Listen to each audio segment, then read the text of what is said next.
नमस्कार मित्रों, स्वागत है एक बार फिर से आपका अपने चैनल जेवीडी डिवोशनल में। पिछले एपिसोड में हम लोगों ने देखा कि प्रभु श्री रामचंद्र जी आ गए हैं अयोध्या, और अयोध्या की तरक्की को देख करके सब लोग बहुत ही हर्षित हैं, खासकर उनके तीनों भाई कि सहसा उनको ऋषि जबाली मिल जाते हैं। अब उनका जो सोचने का तरीका है वो बाकी लोगों से अलग है। वो पूजा अर्चना इन सब चीजों में विश्वास नहीं रखते। कहते हैं कि जब पूजने वाला भी भगवान, अब पूजनीय भी भगवान, तो मैं भेद किस में करूं। फिर भी उनके फैन फॉलोइंग है, तगड़ी है तगड़ी है।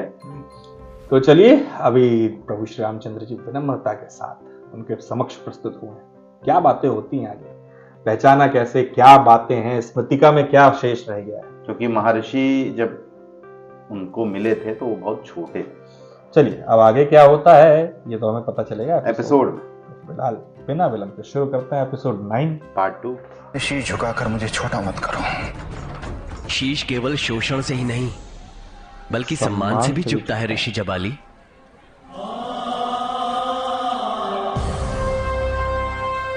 तुम्हें स्मरण है कि मैं कौन हूं?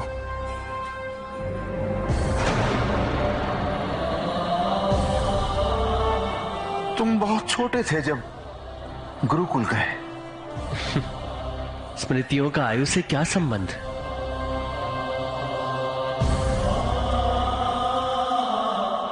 मैं कब से प्रतीक्षा कर रहा था तुम्हारे लौटने की। तुम ही हो राम, अयोध्या की आशा, यहाँ की मुक्ति के निमित्त। महर्षि जबाली, राजकुमारों की प्रतीक्षा हो रही है। उन्हें अपने माता पिता से भी मिलना है। माता पिता? माता पिता क्या होते हैं सुमन? सब यात्री हैं, अकेले जाना अकेले आना। जितने भी संबंध हैं वो केवल इस यात्रा के साधन हैं।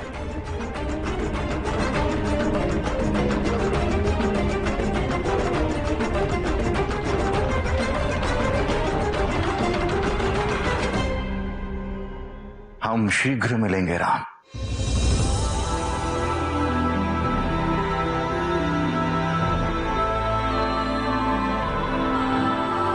वैरागी चित्रित किया गया।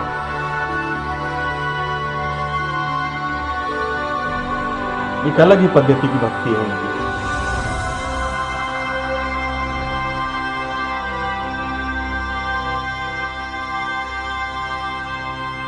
अपने हित के बारे में सोचना स्वार्थ नहीं होता राम, और स्मरण रहे, मन में कोई दुविधा हो, प्रश्न उठे तो मेरे पास आना।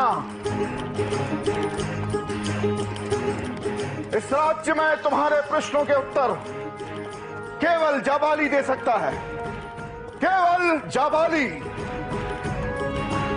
तो ये पहले भी ऐसे ही थे? मुझे तो स्मरण ही नहीं। जगत सत्यम ब्रह्म नित्य, जगत सत्यम ब्रह्म विद्या।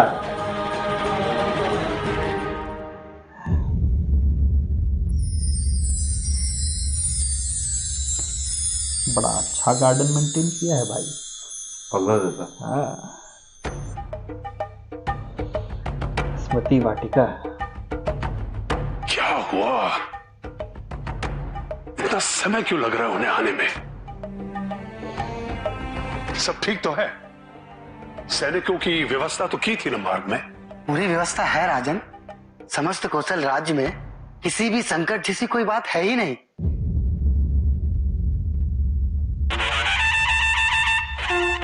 आ गए।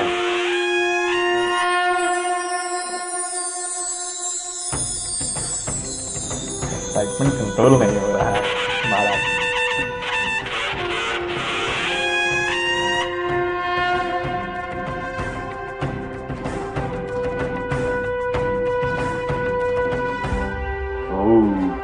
और क्या मूर्तियां दिखाई हैं यार। इमेजिनेशन बोलते हैं भाई इसको।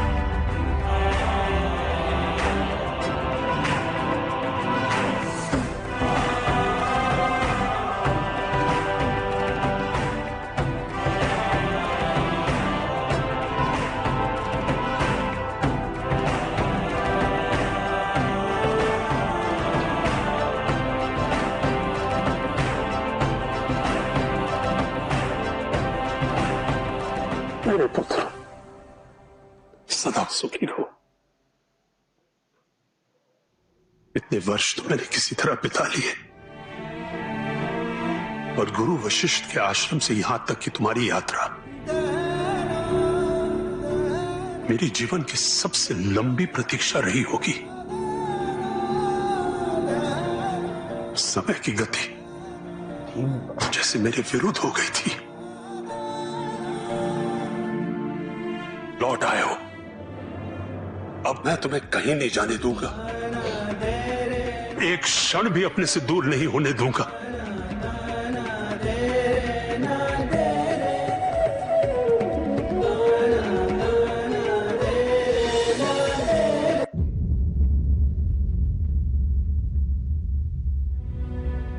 मां नहीं आई पिताजी,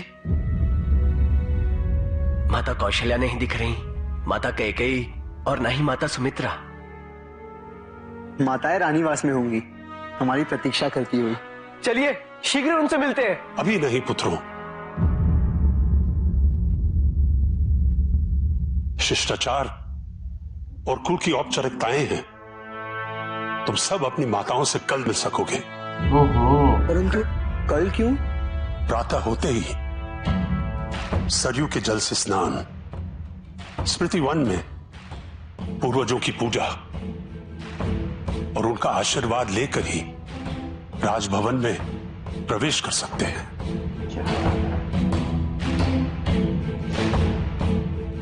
अर्थात आज रात हमें। हाँ पुत्र, आज रात यही स्मृति वन में व्यतीत करनी पड़ेगी।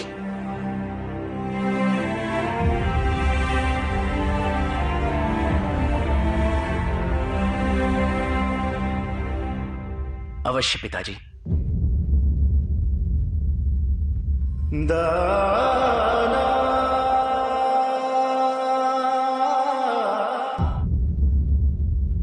नागदेव? हाँ बड़ी माँ, और जैसे ही सीता दीदी ने उन्हें प्रणाम किया वो वहां से चले गए।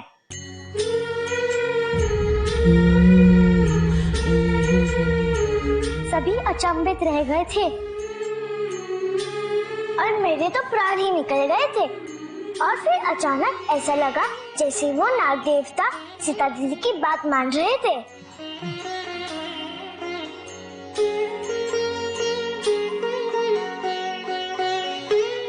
कहीं किसी अपशकुन का संकेत तो नहीं?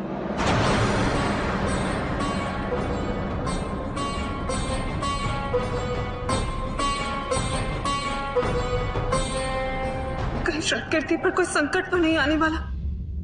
अधिकांश आक्रमण आत्म सुरक्षा के लिए होते हैं, ऐसा ही कुछ हुआ होगा। और फिर नागदेव ने श्रुत कीर्ति को कोई हानि भी नहीं पहुंचाई है। नागदेव के इस आक्रमण को किसी अनिष्ट से संबद्ध समझना अपने ही विवेक पर आक्रमण के समान है।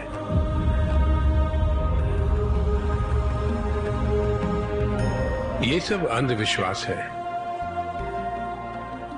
और यदि अंधविश्वास करना ही है तो बुरा ही क्यों, अच्छा क्यों ना सोचे।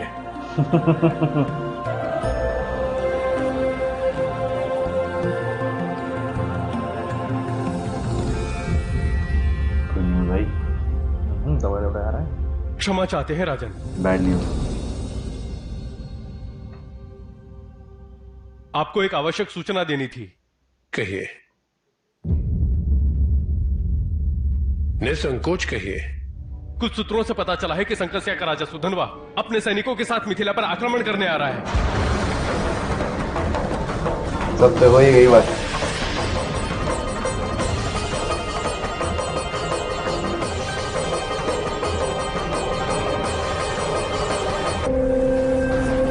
आक्रमण करने? जी। किंतु क्यों?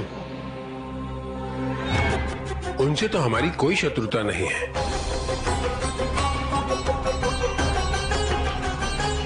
आप शीघ्र ही जाइए और समाचार की पुष्टि कीजिए। जैसे आज्ञा।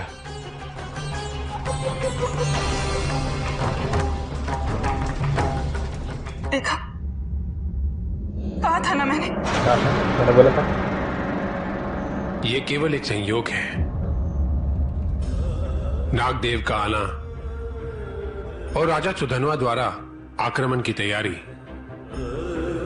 इन दोनों का एक दूसरे से कोई संबंध नहीं है। इसे मात्र एक संयोग कहा जाएगा। कुशध्वज, सूचना की पुष्टि हो जाने पर हम विचार करेंगे कि क्या करना है। अवश्य।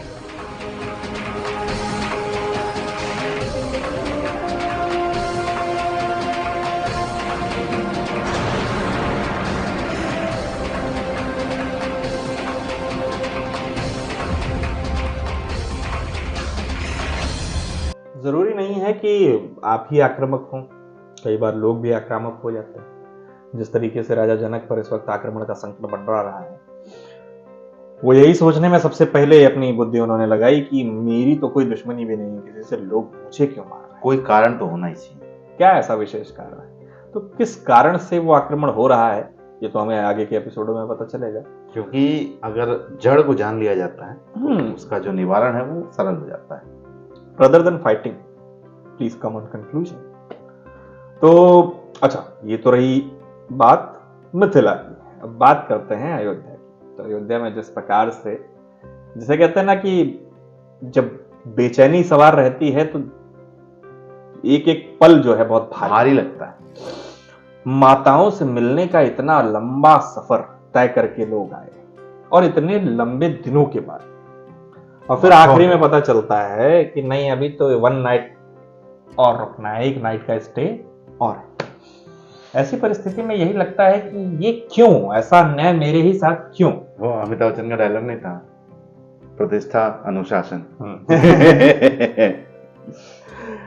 बहुत सही चीज दिखाई है, बहुत सही चीज दिखाई। कहीं ना कहीं ग्राफ मैंने कहीं देखा था कि what motivation does and what discipline does with you. तो मोटिवेशन क्या करता है कि आपको एक टाइम पे बहुत हाई लेके जाता है, फिर आप धीरे धीरे वो मोटिवेशन आपका लो होता जाता है जब तक नेक्स्ट मोटिवेशन ना मिले। लेकिन डिसिप्लिन आपको क्या करता है, आपको एक बैग हाई नहीं लेके जाता, बल्कि एक कंसिस्टेंट स्पीड आपकी रखता है, क्योंकि यू आर डिसिप्लिन। वो आपको कंसिस्टेंटली मूव कराता है। जो संस्कृति और संस्कार या फिर जो भी आपके रिचुअल्स चलते हैं पूर्वजों के समय से, उसको लेके आगे जनरेशन में फॉरवर्ड करना भी बहुत बड़ी कला है। क्योंकि आप, हमको तो ऐसा लगता है कि हम आखिरी पीढ़ी हैं जो अपनी माँ बाप से डरते हैं, और पहली पीढ़ी होंगे जो शायद अपने बच्चों से भी डरेंगे। ठीक है, उनके लिए डरेंगे या उनसे डरेंगे, भगवान जाने। क्योंकि बात यह है ना कि आपको बचपन से वो सीख देते रहनी पड़ती है, और हर जगह पे टोकना पड़ता है कि ये ऐसे नहीं, ऐसे, ये ऐसे नहीं। अभी तो सबसे टोका टोकी का सबसे इंपॉर्टेंट क्लास शुरू होता था स्कूल से। यहाँ पे कस के सुतैया होती थी, अकल ठिकाने आ जाती। लेकिन घर में भी होता था ना नियमावली, कितने बजे आपको भोर में उठना है, उसके बाद ये करना है। कि उससे वो डर इसलिए बना रहता था क्योंकि विद्यालय में पीटे जाने का डर रहता था। यहाँ भी मार खाएंगे, वहां भी मार खाएंगे, एक जगह तो सुकून मिल जाए। यहाँ तो एक अलग ही चल रही है ना पढ़ाई कि आपको इतने वर्षों की शिक्षा लेनी है और बीच में कोई आपसे मिलने नहीं आएगा ना, आप घर जा सकते हो ना, आप घर जा सकते हो। तो फिलहाल मित्रों, इस एपिसोड को करते हैं यही समाप्त। शीघ्र ही मिलेंगे आपको हम एक और नए एपिसोड के साथ। तब तक के लिए राधे राधे।